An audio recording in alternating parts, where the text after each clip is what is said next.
સુરત સમગ્ર દેશમાં સ્વચ્છતાના ક્રમે પ્રથમ ક્રમાંક આવતા સુરત મહાનગરપાલિકાના વિપક્ષી નેતાએ સુરતના પૂર્ણાગામ સ્થિત વોર્ડ ઓફિસ ખાતે પાલિકાના સફાઈ કર્મીઓ જોડે ઉજવણી કરી હતી। વિપક્ષી નેતાએ તમામને ગુલાબનું પુષ્પ અર્પણ કરી સન્માનિત કર્યા હતા, જ્યાં સફળ પરિણામ પાછળ પાલિકાના અધિકારી અને સફાઈ કર્મચારીનો શ્રેય ગણાવ્યો હતો।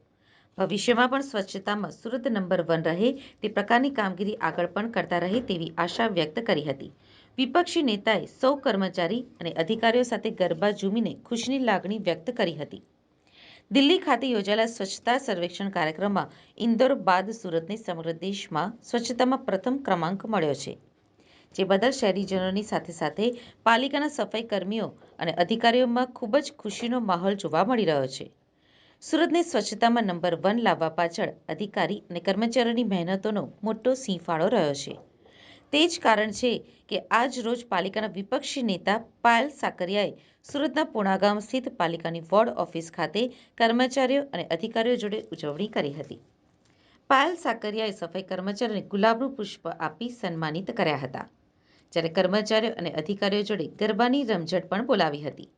પાયલ સાકરિયાએ સુરતની સ્વચ્છતામાં પ્રથમ ક્રમાંક લાવવા પાછળ સફાઈ કર્મીઓ અને અધિકારીઓની મહેનત ગણાવી હતી। આગળ પણ સુરત શહેર સ્વચ્છતામાં અગ્રેસર અને પ્રથમ ક્રમાંકે રહે તેવી આશા પાયલ સાકરિયાએ વ્યક્ત કરી હતી।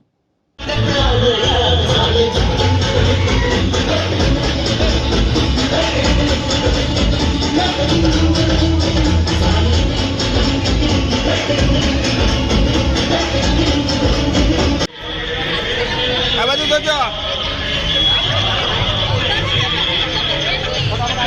આ બાજુ